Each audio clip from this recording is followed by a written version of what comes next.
All right, here he is, the Punisher, Torrez Finney, who will be back at Dana White's Contender Series August the 20th when he takes on Cam Rowston.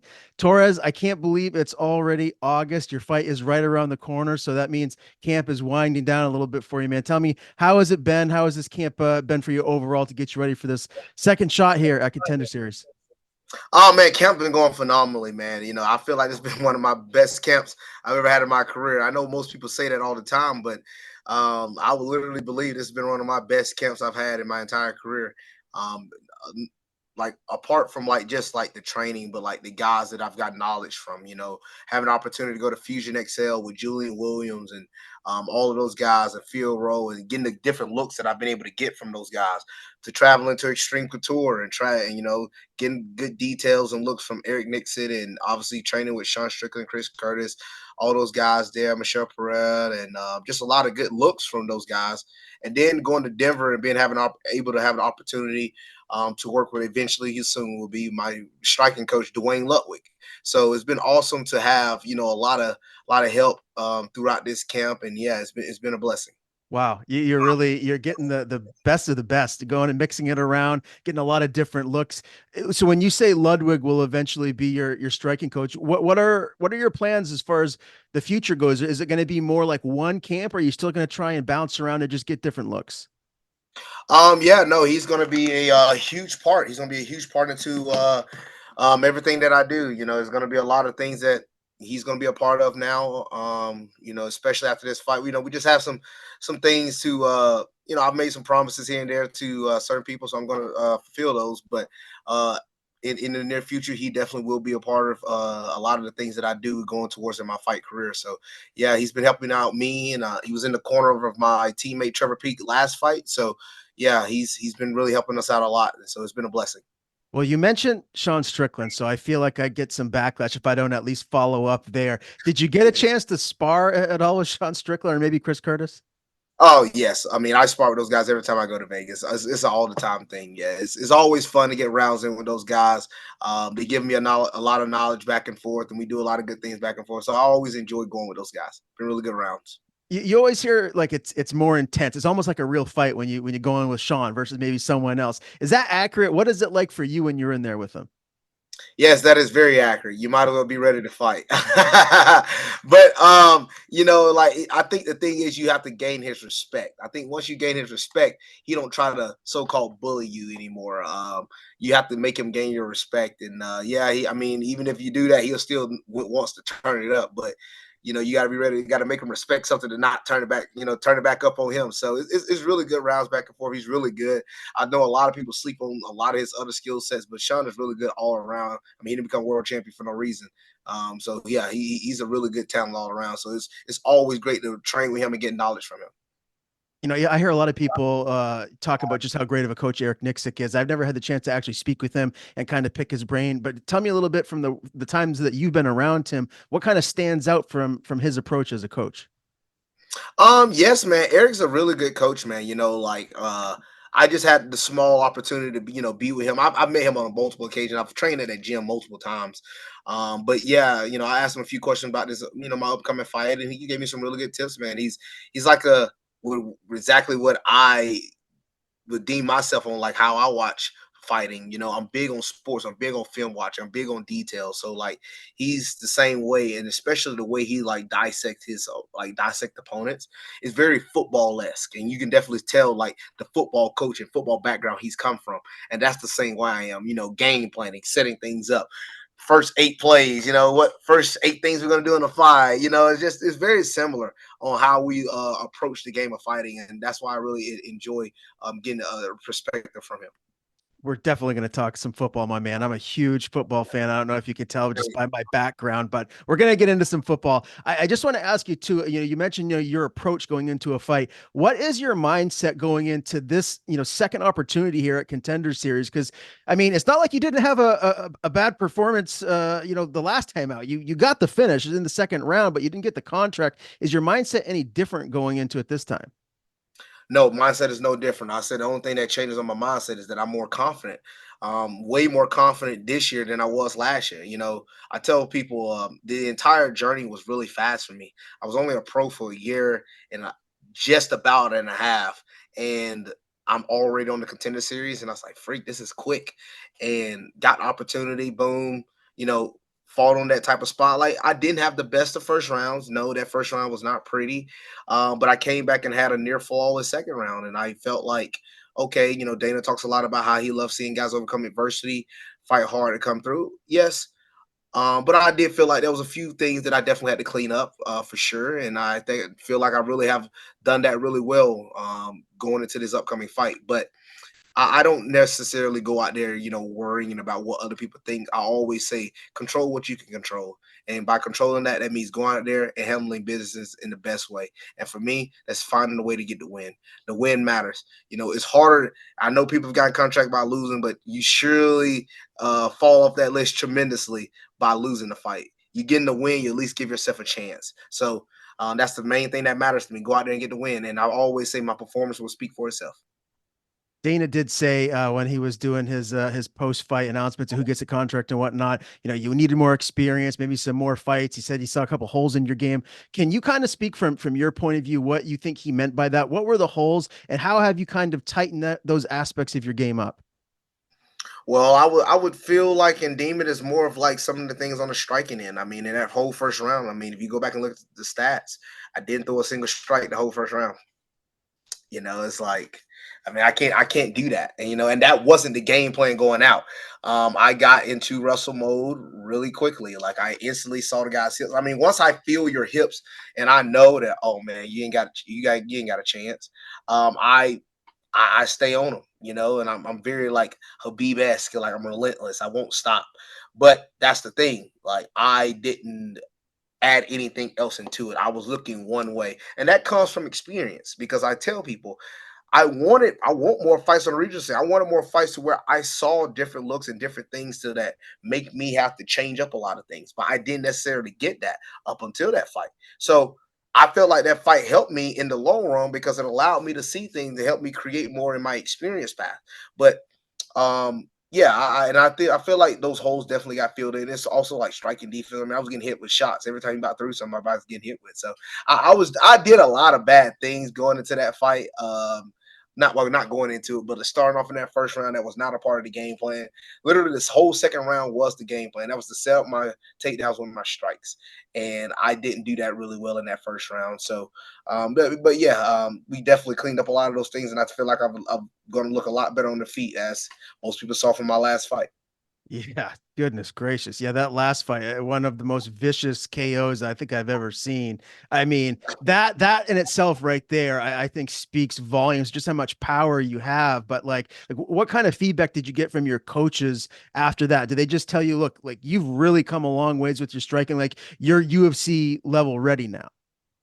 Yeah, well, one, that's a little bit of that is one attested to Larry Scott, my striking coach, and also Dwayne Ludwig.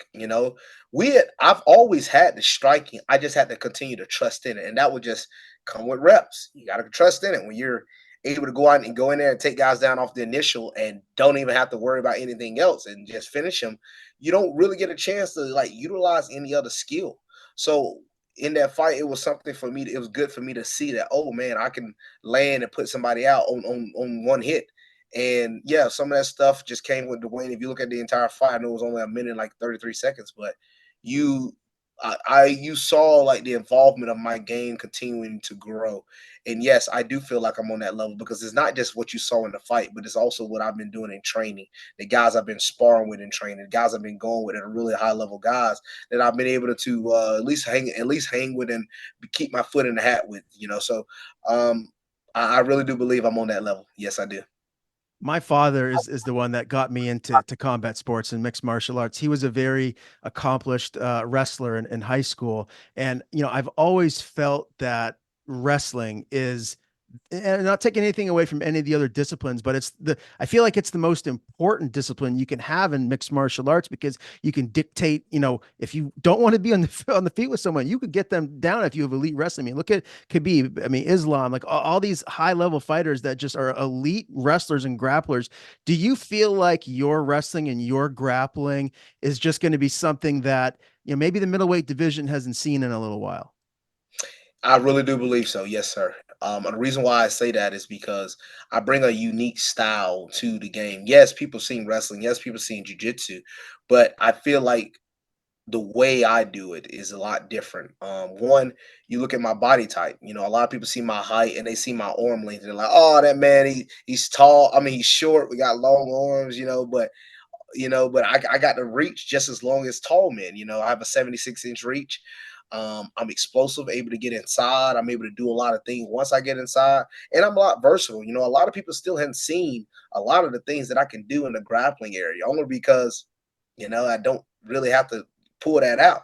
And I said that on the interview of my last fight. It's like y'all can't get past my plan A, so you'll never get a chance to see my plan B or C. So that's the thing. People aren't getting past what I usually do, and if I dig a little bit deeper in that playbook, I got some tricks in there, but we're just gonna always stick to the basics, man. There's no reason to pull anything out. Me and my coach, we talk about all the time. We want to be the New England Patriots. I see that picture right there. We want to be the Alabamas, because everybody knew what was coming. Everybody knew that little short screen pass was coming. Everybody knew the run was coming for Alabama. Everybody knew what was coming, but they couldn't stop it. So that's the way we want to be, and that's the way I like those fight styles, like you said, Habib, Islam, Shemaev, George St. Pierre, DC, those guys. Like, hey man, you knew exactly what they were going to do when they came in. Heck, even Alex Pereira, even to a certain degree, to a degree, on the feet. Everybody know he starts off with those low kicks. Boom, 2 or 3 low kicks, jab to the body, low kick, jab to the body, and then boom, he fakes the jab to the body, come on top with a left hook. I don't see that just about every fight he don't fight. You know what's coming, Yeah. but it's based off how you set it up. Can you Yeah. stop it? Exactly. So That's the thing. Can you stop it? You mentioned just like your size and everything. Like when I first saw you, it's like, my God, how does this guy make 185? I mean, I know you're 5'8", right? But you're huge, man. You look like you're 225. Can you tell me, like, outside of, I know you were bigger when you played football, but like if nowadays, if you don't like be real careful with what you eat and maybe you're outside of camp, like how big do you get? bro, I have one time touched near 230. So like I have to definitely be mindful. I have to like, but I train every day, even out of camp. So now the training isn't to the degree of obviously to when I'm in camp, but I still train at least like once or maybe twice a day. And I still do my workouts. So you would still say twice a day. So I still do my workouts and I stay pretty active. But man, but I don't have no limit on my eating. So I might train 2 or 3 times in that day out of camp, but I'll still eat like I'm a football player. My coach get on me about it. They say, you eat like a football player, you eat like a normal human, you'll probably be able to cut weight, but easier. But man, it's just the way it's like I'm a food guy, man. It's like it's hard for a brother, but yeah. But in camp, I'm able to diet down really well and be able to stay on course and stay on tack. What does your diet typically consist of? What do you usually eat? When in camp or out of camp? Well, both. How about both? All right, all right. In camp, it's a lot of salmon, chicken, fish, a lot of different things, greens like broccoli. I'm a big broccoli guy, asparagus. I'm big in asparagus, and like when to get a lot more carbs than just vegetables and fruits. I'm big in fruits. In camp, I eat all types of fruit. I just got done eating a little watermelon just not too long ago, and then I'm also eating dang it, what I was gonna say. Oh my goodness, I just forgot. Oh yeah, rice. I'm big on rice. So yeah, like shrimp, little steak here and there. But out of camp, nah, that changes up big time. Big so look, I'm from the South, man, and like my family, they can cook really, really well.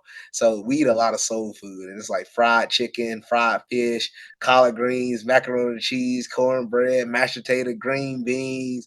I mean, like oxtails. I mean, you name dude, pork chops. It's all over the place. So when I'm out of camp, oh, brother's enjoying himself. So there's no limit. Like if there's a 10 piece, just know that 10 piece of bucket of fried chicken or 10 piece of heck, I might eat 10 pieces of pork chop. Like I'll tear it up, man. So yeah, I definitely have to be mindful. That's why like we talk about it, me and my managing team talk about it. It's gonna be hard for you to ever accept a short notice. And I said, I agree. Yeah. I can't do it.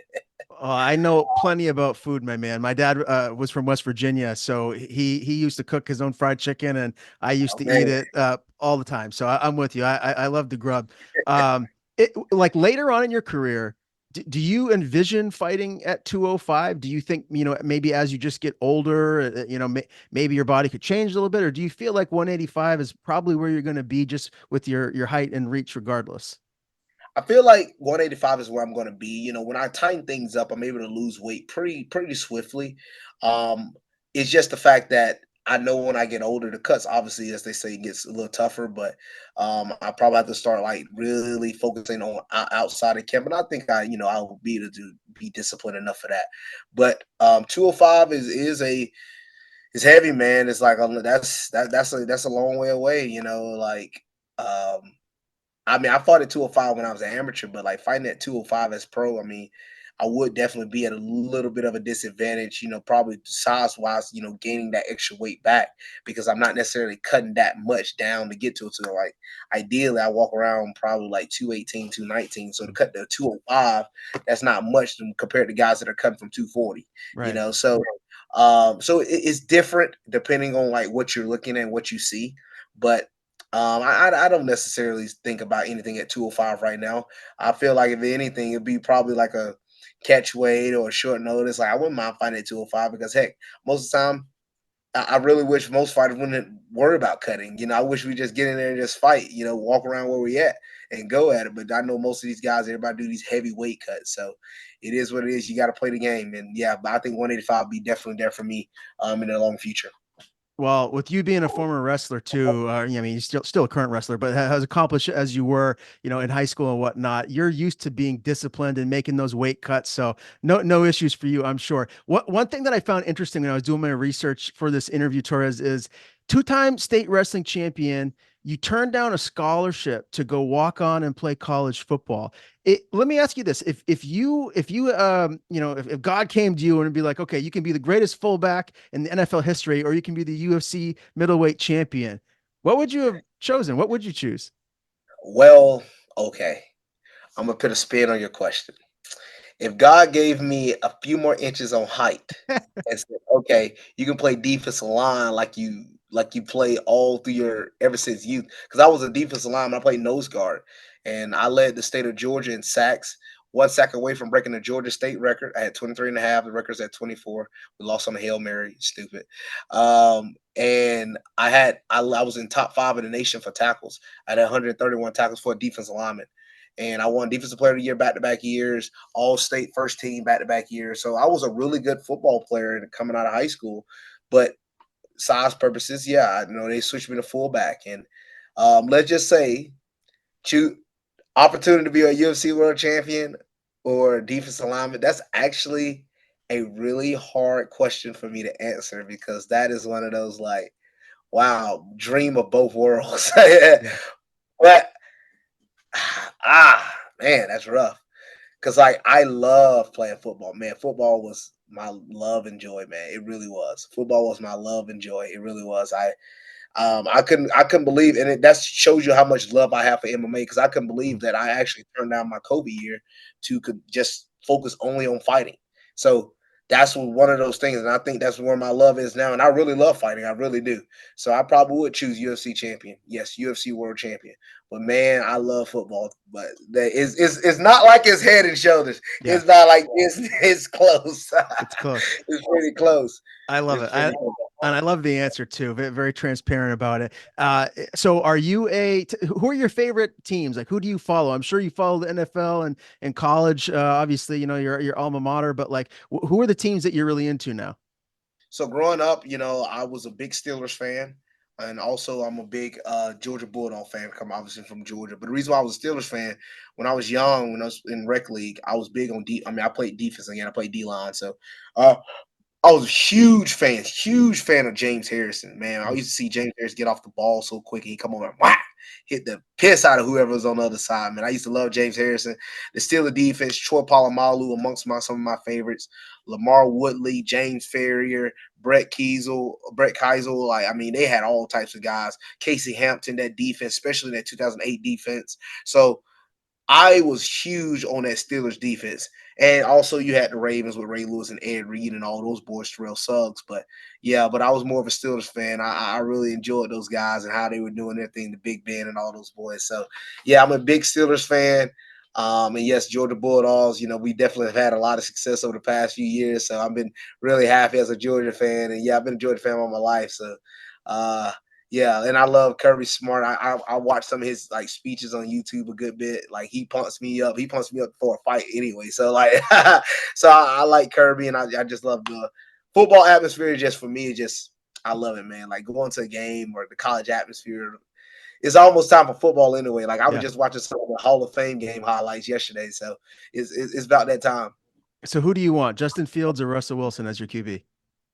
I think we start off with Russell first, but I do think we will eventually transition to Fields. I do think Fields has a good bit of upside.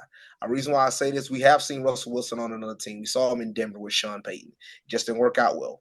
Now, I'm be honest with you. I understand my team. We're not going to be one of the better guys offensively, especially when I play calling the last few years. Been pretty bad. So unless we have somebody back there that's really dynamic, it's going to be interesting to see. I know we've depended a lot more on our run game, with Najee Harris and Jalen Warren, but I think we definitely need a little bit more athleticism at that quarterback position, especially in today's game. So unless Russell can utilize his experience and veteranism to, showcase what he can for the Steelers, I wouldn't mind it. But Fields is definitely a guy that I think we should lean to a little bit more. But we'll see. We'll see. We'll see in this preseason because I'm sure both are going to be splitting a lot of reps. Yeah, I'm excited to see what happens there. Give me your way too early Super Bowl prediction. Who do you think we're going to see in the Super Bowl, and who do you think ends up winning it this year, objectively speaking?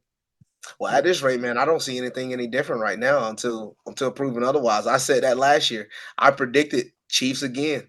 I said until I saw anything otherwise, I didn't. And I actually predicted the year before for Mahomes to win MVP and for them to win the Super Bowl. So it's like I don't see anything otherwise until proven otherwise. I mean, these guys are now like the New England of this era, and they're the team to beat. And as long as they got Mahomes, barring any injuries, I know Joe Burrow's going to come back for the Bengals, but they can only beat that guy for so long. Heck, they beat him the last time they played in the playoffs 2 years ago, so they ain't gonna only beat that guy for so long. The Bills just can't. I mean, the Bills just let go of some of their best wide receivers. I don't know why. I don't know what the Bills did this offseason, but that didn't bring them any closer to beat the Chiefs. The Ravens has the best chance. I know they've added a lot of pieces this offseason, but I mean, it's just, I don't know, man. Until proven otherwise, I just can't see. I mean, maybe the Jets give them a run. I don't know with Rodgers and their pieces, but I don't know, man. They're tough too. It worries me. I mean, I'm from New England. I'm a diehard Patriots fan. Tom Brady is my guy. And, I don't want Mahomes to catch him. I mean, I don't think he will because it's so hard to win in the NFL, but he's probably going to win a couple more. And I just want it to slow down. Like, I don't want him to get to 5 and then him still have another 10 years to play. And because then I'm going to get nervous. He has 3, which is crazy. So he has 3. So I said this on my podcast. I said this. If Mahomes can, I don't think he needs 7. Reason why I say, and look, I love Brady. I'm a big fan of Brady. Reason why I say this, unless if he's able to win 5 Super Bowls, and let's just say Mahomes is the best player in all of them, Super Bowl MVP, he brings close to that case. And I think what's always going to hurt him in that case is the fact that Brady did beat him in the Super Bowl on another team. Yeah. And he beat him 2 years prior in Kansas City with New England. So, like, those things are definitely going to be held over his head. But, I mean, those first 3 Super Bowls, Brady was a big – no, I mean, Brady definitely was, like, the guy. But he did win that first one for sure against the Rams on the back of that defense. And that Eagles one was a little bit on the back of that defense as well. So, like, I mean, but you have to play it a little bit. I think if Mahomes get to 5, the argument is definitely close. Now, I don't see him getting to 7. I never thought we ever see anybody get to 7. I never even thought that. Like when he got to 4 after he beat Seattle, I made him the GOAT then. I say he's better than Montana. Mm-hmm. what he did to the Falcons, Ooh. oh, it was undisputable. It was undisputable. And then obviously him winning the one in Tampa Bay, it just put the cherry on top. But to literally, it's crazy that we even having a discussion that we have somebody already about to catch, like in the path of catching him. So, and I do believe if he's able to win the Super Bowl this year, if Mahomes is able to win the Super Bowl this year, that's the first ever team in history to have a three-peat. He's already doing something Brady hadn't done. He's already got more yards ever than Brady has. Granted, the era is different. It's more passing yes than back then when people actually used to have running backs. Running backs winning MVPs back in the day. Now that's not happening anymore. So the game has changed. So a lot of stats are going to be inflated. But an opportunity to win 3 Super Bowls in a row, it's gonna be hard. It's gonna be hard to dispute. It's going to be interesting to see. I think he's going to start to slow down, or at least maybe that's just what I'm hoping. But we'll see what happens. It's football is, as you know very well. It's a very long season. A lot of things can happen. We've seen some That's right. crazy things happen in the playoffs, so it's wacky. You play fantasy football, right? You must. Oh yes, come on. Yeah, Okay. I won my fantasy championship 2 years ago. But last year I lost in the semifinals. Yeah, Pissed. I lose in the I championship started every year. I know, man. I started DK Metcalf over George Pickens. I've been starting George Pickens the whole season, and he was having an up and down season. And I forgot who George Pickens was playing. DK Metcalf was playing. I was like, I just feel like he might have a better game. DK only had like 3 catches for like 30 or 40 some yards. That's the game when I think was it Mitch Trubisky? Yeah. First game, he finally starts. He throws all the touchdowns, all deep passes to George Pickens for 3 touchdowns in the first half. And that, if I had him start there, I would have won. I've been in the championship. And that I just hate it. It pisses me off thinking about Oh, that. fantasy football. It really, it gets me. I love it and I hate it all at the same time. One last football question before we transition here to this upcoming fight with Cam Rowston. I could talk football with you all day, my man. Give me your Mount Rushmore of NFL players. I'll tell you where I go, right? I start with Tom Brady. I go Barry Sanders. I go either Jerry Rice or Randy Moss, one of those two. And then I put Lawrence Taylor in there from a defensive perspective. Who would be your top 4? Well, no, man. I can't change up what you just said. That's about the perfect list. Okay. Yes, Brady has to be there. I would go Jerry Rice next. Jerry Rice, I still think he's the greatest wide receiver of all time. Next, I would have to go to best running back in NFL history. I really do believe it's Barry Sanders. Barry Sanders retired early. If he would have played as many years as Emmett, he definitely would have. For sure, he would have had those yards. And I think from the respect standpoint, you gotta have Lawrence Taylor, right? I would say it's between. I feel like it has to be Lawrence Taylor. He's the greatest defensive player ever. He's just phenomenal.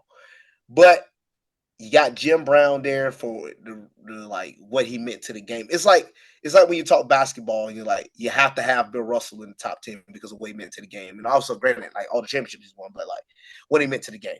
And I feel like that respect part with Jim Brown. But I agree. I would definitely, if my list, I would have to have Lawrence Taylor on Mount Rushmore. For Okay, sure. see, we're right here. Very, very good.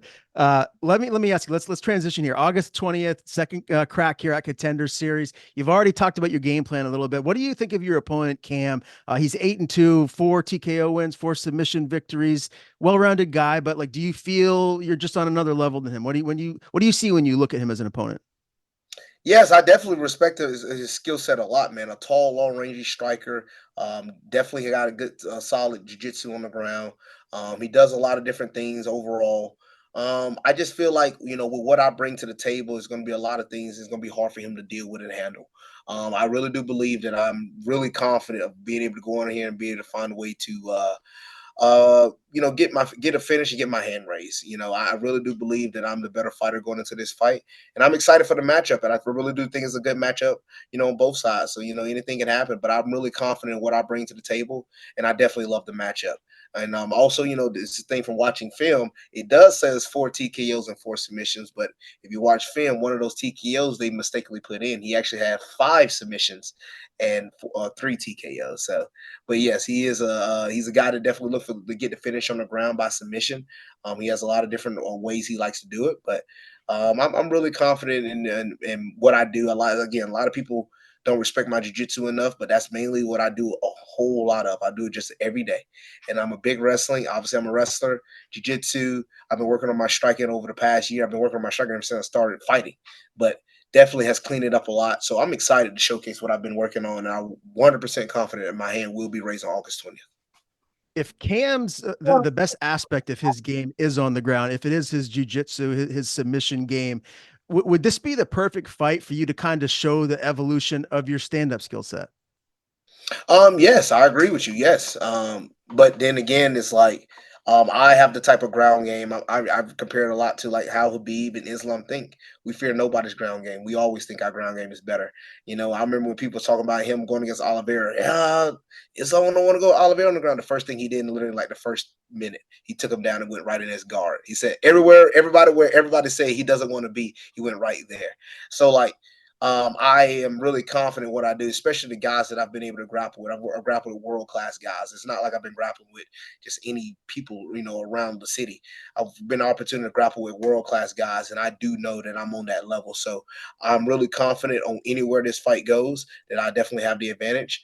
But I definitely respect this game, and he's definitely, a really good and solid opponent. So I'm definitely not taking him lightly, but I'm really confident my hand will be raised. He fought Jacob Malkoun early on in his career. He went the distance with him. Obviously, Malkoun in the UFC, very, very solid fighter.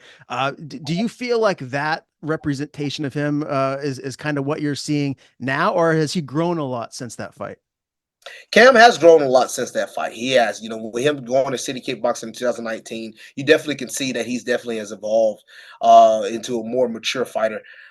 Yes, that Jacob Malkoun fight showed me some tendencies that I feel like he still shows now.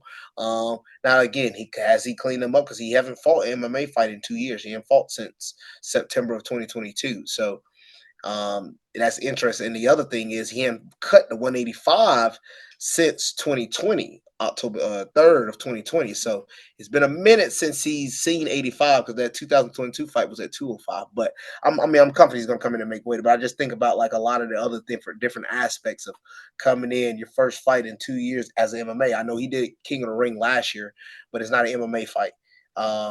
And to do an MMA fight first time in 2 years and you're walking in on the Contender Series. There's no music, there's no announcements. You walk in the cage, you ready, and you just fight. So that reminds me a lot like wrestling. You shake hands, ready, you're ready, wrestle.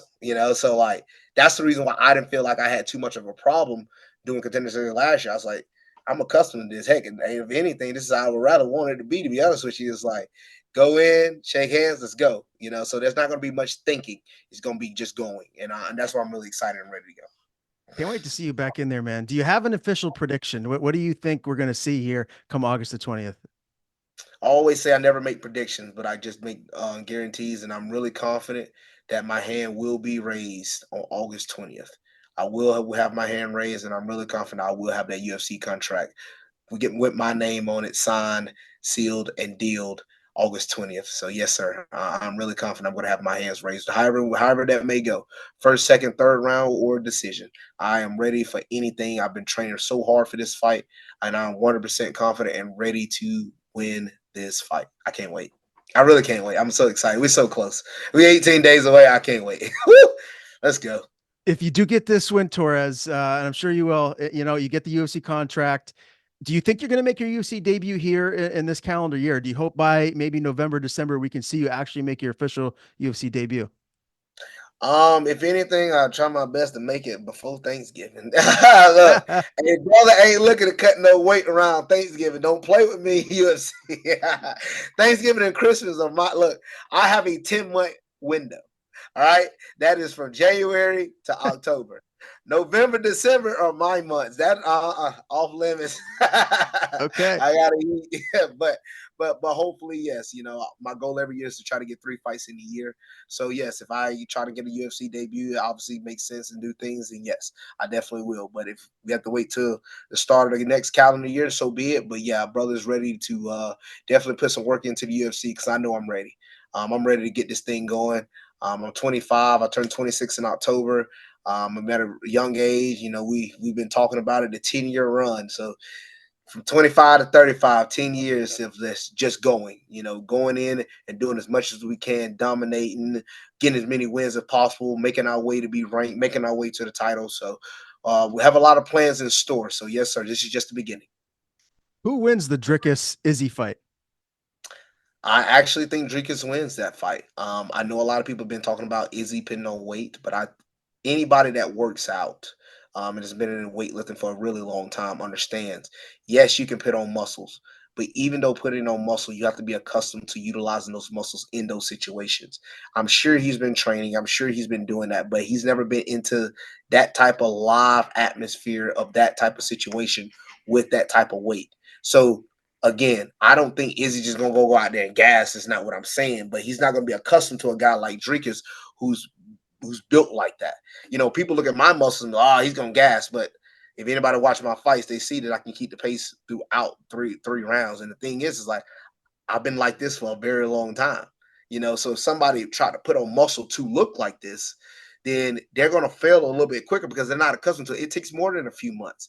It even takes, sometimes I would say it takes more than almost a year to get accustomed to putting on weight and being able to be active and just as fast and just as clean with it. You don't usually see a lot of guys be able to make that transition really easily. So I really think Drake is going to put that pace and pressure on him, and he's going to constantly stay at him. I know Drake can say he's not going to shoot, but that's just people that keep saying that just seems dumb. But I feel like he's going to attempt a few takedowns here and there on Izzy to secure the rounds like he did against Sean.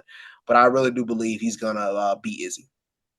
Who do you think gives Dricus the most trouble in the middleweight division right now? Is there someone else outside of Adesanya that you feel like could potentially dethrone him?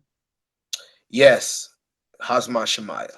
I really do believe Shemaev could do it. Problem is, Shemaev got to get right, man. He's got to get right. Like he makes me mad. Because he is my favorite fighter in the UFC right now, and he can't get right. Like it's either weight or sick, or it's just like something's always going on. Something always going. So I want him to get right. Like I was really hoping to see him fight Robert Whitaker because that would have been the test. I mean, we saw Yeah. him fight Uthman, we saw him fight Burns, we saw him fight G Yang, but um, I just think if he would have got that Whitaker fight and was been able to do anything remotely close, like to prove to everybody I can go 5 rounds or I can get a guy like Robert Whitaker out of there, he would have been next in line for the title, man. But I think Shamaev's the guy that can do it. I really do. I really think Shamaev can beat him. And also my boy Sean Strickland. I think Sean Strickland can do it, man. Like Strickland, in my opinion, won that fight. But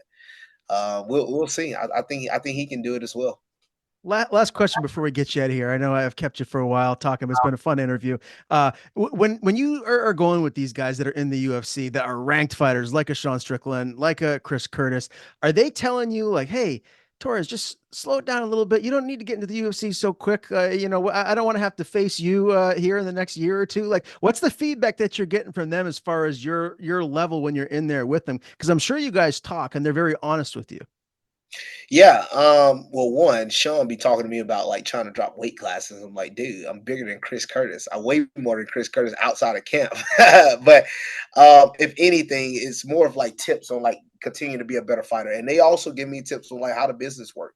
So it's never been that thing of like come across like, oh, we fight. I mean, look, I'm telling you, if the money's right, I'm sure they would fight me and same on the other side. But I mean, they're cool guys, and I train a lot with them a good bit. So I wouldn't see them at any time right now, especially in the near future as an opponent, because I really learn a lot from them.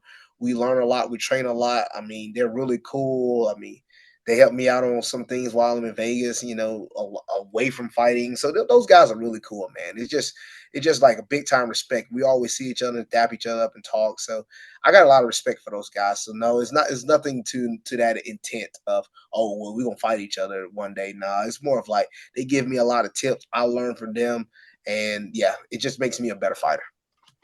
Again, man, I appreciate the time. Can't wait to see you back in there. August the 20th, Torrez Finney meets Cam Rowston.